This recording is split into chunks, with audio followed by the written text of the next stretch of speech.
وَإِذَا قِيلَ انشُزُوا فَانشُزُوا يَرْفَعِ اللَّهُ الَّذِينَ آمَنُوا مِنكُمْ والذين أوتوا العلم درجات والله بما تعملون خبير. يا أيها الذين آمنوا إذا ناجيتم الرسول فقدموا بين يدي نجواكم صدقة ذلك خير لكم وأطهر فإن لم تجدوا فإن الله غفور رحيم. أَأَشْفَقْتُمْ أَن تُقَدِّمُوا بَيْنَ يَدَيْ نَجْوَاكُمْ صَدَقَاتٍ فَإِذْ لَمْ تَفْعَلُوا وَتَابَ اللَّهُ عَلَيْكُمْ فَأَقِيمُوا الصَّلَاةَ وَآتُوا الزَّكَاةَ وَأَطِيعُوا اللَّهَ وَرَسُولَهُ وَاللَّهُ خَبِيرٌ بِمَا تَعْمَلُونَ.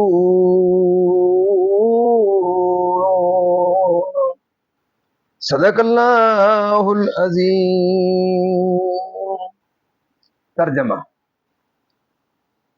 کیا تم نے انہیں نہ دیکھا جنہیں بری مشورت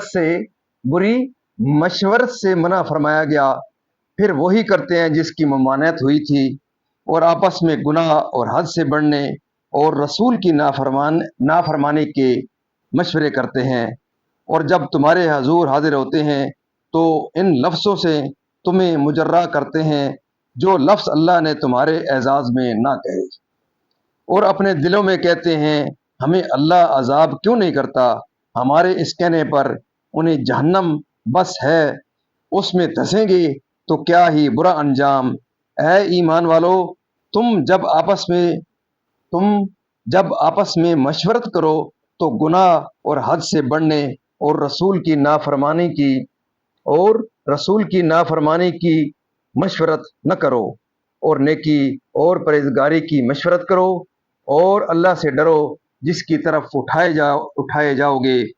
وہ مشورت تو شیطانی کی طرف سے ہے، اس لیے کہ ایمان والوں کو رنج دے، اور وہ ان کا کچھ نہیں بگاڑ سکتا. بے حکم خدا کے اور مسلمانوں کو اللہ ہی پر بھروسہ چاہیے. اے ایمان والو، جب تم سے کہا جائے مجلسوں میں جگہ دو تو جگہ دو، اللہ تمہیں جگہ دے گا. اور جب کہا جائے اٹھ کھڑے ہو تو اٹھ کھڑے ہو، اللہ تمہارے ایمان والوں کے اور ان کی جن کو علم دیا گیا درجے بلند فرمائے گا، اور اللہ کو تمہارے کاموں کی خبر ہے.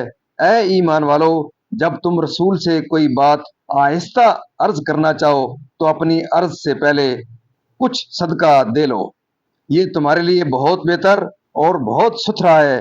پھر اگر تمہیں مقدور نہ ہو تو اللہ بخشنے والا مہربان ہے. کیا تم اس سے ڈرے کہ تم اپنی عرض سے پہلے کچھ صدقہ دو؟ پھر جب تم نے یہ نہ کیا اور اللہ نے اپنی مہر سے تم پر رجوع فرمائی تو نماز قائم رکھو اور زکوٰۃ دو، اور اللہ اور اس کے رسول کے فرما مردار رہو، اور اللہ تمہارے کاموں کو جانتا ہے. معزز ناظرین، یہاں تک اس کا ترجمہ اختتام پذیر ہوا. اب اس کی تفسیر تسلسل سے سیر. شان نزول آیت سے اس کو ملا کے پڑھتے ہیں تاکہ آپ کو صحیح سمجھ آئے. یعنی اللہ تعالیٰ یعنی 5 اور 3 اور اپنے علم و قدرت سے شان نزول. یہ آیت یہود اور منافقین کے حق میں نازل ہوئی جو آپس میں سرگوشیاں کرتے اور مسلمانوں کی طرف دیکھتے جاتے اور آنکھوں سے ان کی طرف اشارہ کرتے جاتے تاکہ مسلمان سمجھے کہ ان کے خلاف کوئی پوشیدہ بات ہے اور اس سے انہیں رنج ہو. ان کی اس حرکت سے مسلمانوں کو غم ہوتا تھا اور وہ کہتے تھے کہ شاید ان لوگوں کو ہمارے ان بھائیوں کی نسبت قتل یا ہزیمت کی کوئی خبر پہنچی جو جہاد میں گئے ہیں اور یہ اسی کے متعلق باتیں بناتے اور اشارے کرتے ہیں. جب یہ حرکات منافقین کے بہت زیادہ ہوئے اور مسلمانوں نے سید عالم صلی اللہ علیہ وسلم کے حضور میں اس کی شکایتیں کی تو سید عالم صلی اللہ علیہ وسلم نے سرگوشی کرنے والوں کو منع فرما دیا، لیکن وہ باز نہ آئے اور یہ حرکت کرتے ہی رہے.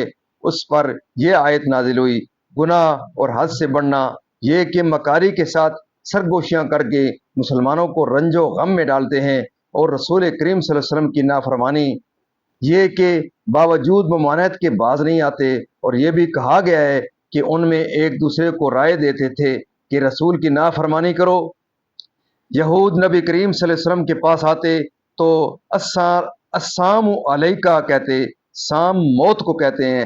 نبی کریم صلی اللہ علیہ وسلم ان کے جواب میں علیکم فرما دیتے.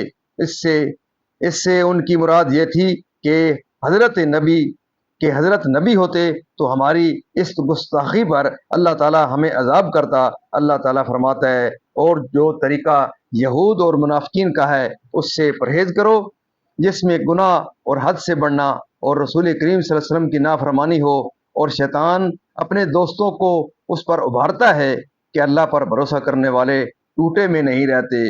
شان نزول نبی کریم صلی اللہ علیہ وسلم بدر میں حاضر ہونے والے اصحاب کی عزت کرتے تھے.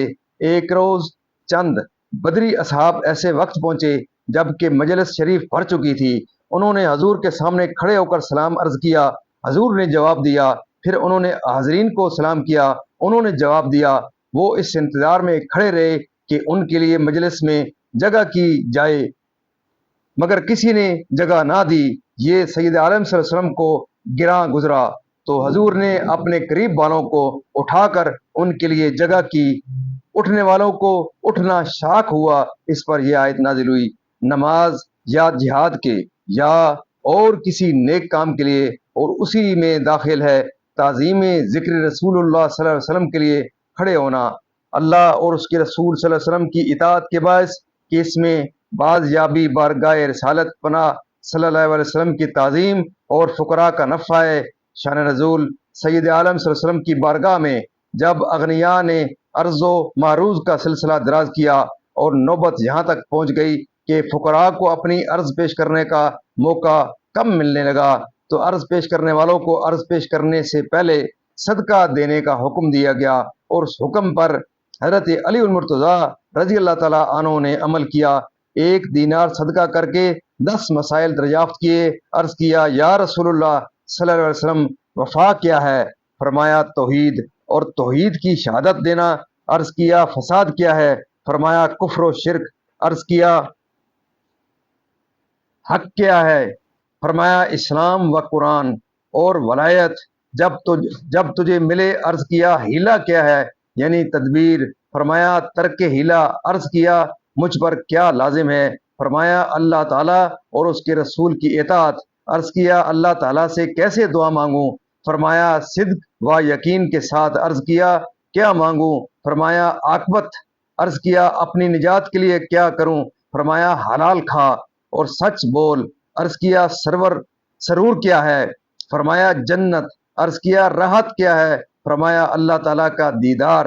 جب حضرت علی المرتضیٰ رضی اللہ تعالیٰ عنہ ان سوالوں سے فارغ ہو گئے تو یہ حکم منسوخ ہو گیا اور رخصت نازل ہوئی اور سوائے حضرت علی المرتضیٰ رضی اللہ تعالیٰ عنہ کے اور کسی کو اس پر عمل کرنے کا وقت نہیں ملا.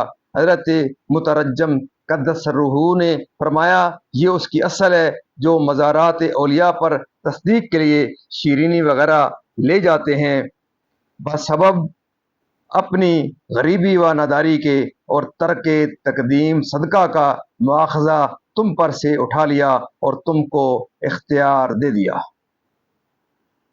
ناظرین، اللہ تعالیٰ کے فضل و کرم سے آج تک یہاں تلاوت، ترجمہ، تفسیر اور اس کا شان نزول اختتام پذیر ہوا۔ ہم اللہ تعالیٰ کے دربار کے اندر اس کلام مقدس کے صدقے حضور پاک صلی اللہ علیہ وسلم کی ذات برکات کے صدقے دعا کرتے ہیں کہ اللہ تعالیٰ ہمیں قرآن پاک پڑھنے، قرآن پاک کو سمجھ کر اس کے احکامات کے مطابق حضور پاک صلی اللہ علیہ وسلم کی پاک سیرت کے مطابق اور صحابہ کرام کے نقش قدم کی پر اللہ تعالیٰ ہمیں چلنے کی توفیق عطا فرمائے۔ اللہ تعالیٰ تمام پریشانیاں دور فرمائے، تمام بیماریوں کو شفائے کاملہ عطا فرمائے، تمام مرحومین کو اللہ تعالیٰ جنت الفردوس میں اعلیٰ والا مقام عطا فرمائے۔ آپ تمام معزز ناظرین سے یہ سزا رہتی ہے کہ صدقہ جاریہ سمجھتے ہوئے اس پروگرام کو ضرور خود بھی دیکھیں، اپنے بچوں کو تلقین کریں، اپنے دوستوں عزیز و اقارب کے ساتھ ضرور اس پروگرام کو صدقہ جاریہ سمجھتے ہوئے لائک شیئر کریں، سبسکرائب کریں، اس کے بیل والے آئیکن کو ضرور پریس کریں تاکہ ہر آنے والی ویڈیو آپ تک پہنچتی رہے۔ اللہ تعالیٰ آپ کی زندگی میں خیر برکت عطا فرمائے، اور دن قیامت میں دعا کرتا ہوں کہ اللہ تعالیٰ مجھے اور آپ کو اللہ تعالیٰ کے دربار کے اندر حضور پاک صلی اللہ علیہ وسلم کی شفاعت نصیب فرمائے۔ آمین ثم آمین۔